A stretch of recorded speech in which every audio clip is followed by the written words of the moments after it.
Payyanur MLA TA മധുസൂദനോടുള്ള V കുഞ്ഞികൃഷ്ണന്റെ പകയാണ് പുസ്തകത്തിലെന്ന് CPM കണ്ണൂർ ജില്ലാ സെക്രട്ടറി KK രാഗേഷ്. രക്തസാക്ഷി ഫണ്ടിനായി ബഹുജനങ്ങളിൽ നിന്ന് പണം പിരിച്ചിട്ടില്ല. CPM വിരുദ്ധരുടെ സംഗമമായിരുന്നു പുസ്തക പ്രകാശന ചടങ്ങ്. പകയുടെ കണക്ക് പുസ്തകം എന്നായിരുന്നു പുസ്തകത്തിന് പറ്റിയ പേരെന്നും KK രാഗേഷ് പറഞ്ഞു. ആ പുസ്തക പ്രകാശന ചടങ്ങ് മുതൽ ഇങ്ങോട്ടേക്ക് നോക്കിയാൽ എന്ത് ലക്ഷ്യം വെച്ചുകൊണ്ടാണ് ഈ പരിപാടി സംഘടിപ്പിച്ചതെന്ന് അരിയാഹാരം കഴിക്കുന്ന ഏതൊരാൾക്കും മനസ്സിലായി. CPM വിരുദ്ധരുടെ ഒരു ഒത്തുചേരലായിട്ടാണ് പയ്യന്നൂരിൽ ആ പരിപാടി സംഘടിപ്പിച്ചത്. അപ്പം അത് പുസ്തക പ്രകാശനം ചെയ്തയാൾ ജോസഫ് C. മാത്യു. അയാൾക്ക് CPM-ഉമായിട്ട് ഒരു ബന്ധമില്ല. ഏതെങ്കിലും കാലത്ത് CPM-ന്റെ ഏതെങ്കിലും അയലത്തൂടെ മറ്റേ പോയോന്ന് എനിക്കറിയില്ല. CPM-ഉമായിട്ട് ഒരു ബന്ധമില്ലാത്ത ആളാണ് ജോസഫ് C. മാത്യു. ഞങ്ങളെ ഉപദേശിച്ചിട്ട് നന്നാക്കാൻ വേണ്ടി വരണ്ട, അയാളുടെ ഉപദേശം ഞങ്ങൾക്ക് ആവശ്യമില്ല. ആ പുസ്തകത്തിൽ ഉടനീളം കുറേ കാര്യങ്ങൾ പറഞ്ഞിട്ടുണ്ടല്ലോ. ആ പറഞ്ഞതിനുള്ള ഏക ലക്ഷ്യം എന്താ?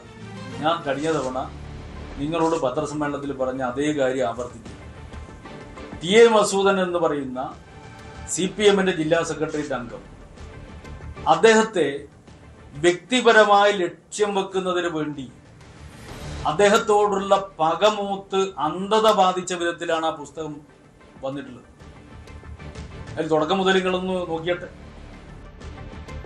രക്തസാക്ഷി ഫണ്ട് തട്ടിപ്പ് വിവാദത്തിൽ കണ്ണൂർ ജില്ലാ സെക്രട്ടറി KK രാഗേഷിന് മറുപടിയുമായി വി കുഞ്ഞികൃഷ്ണൻ. പുസ്തക പ്രകാശനത്തിൽ പങ്കെടുത്തത് CPM വിരുദ്ധരാണെന്ന് പയ്യന്നൂരിലെ CPM-കാർ പറയട്ടെ. തട്ടിപ്പിനെതിരെ പാർട്ടിക്കുള്ളിൽ നടത്തിയ പോരാട്ടം ഫലം കാണാത്ത ഘട്ടത്തിലാണ് ജനങ്ങളോട് സംസാരിച്ചത്. ഇത് വ്യക്തിപരമായ വിരോധമാണ് എന്ന് വരുത്തി തീർക്കാനാണ് CPM നേതൃത്വം ശ്രമിക്കുന്നതെന്നും അദ്ദേഹം ആരോപിച്ചു.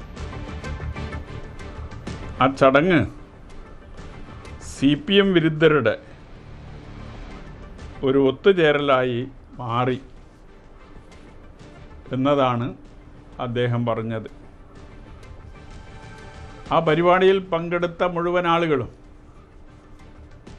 CPM വിരുദ്ധരാണ് എന്ന് പയ്യന്നൂരിലെ CPM-ന്റെ നേതാക്കന്മാർക്ക് പറയാൻ സാധിക്കുമോ എന്ന മറുചോദ്യമാണ് എനിക്കുന്നയിക്കാനുള്ളത്.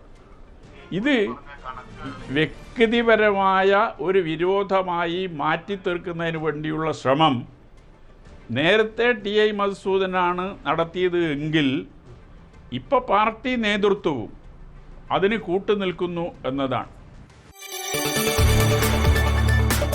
കൂടുതൽ വാർത്തകൾക്ക് News 18 Keralam YouTube channel subscribe ചെയ്യുക.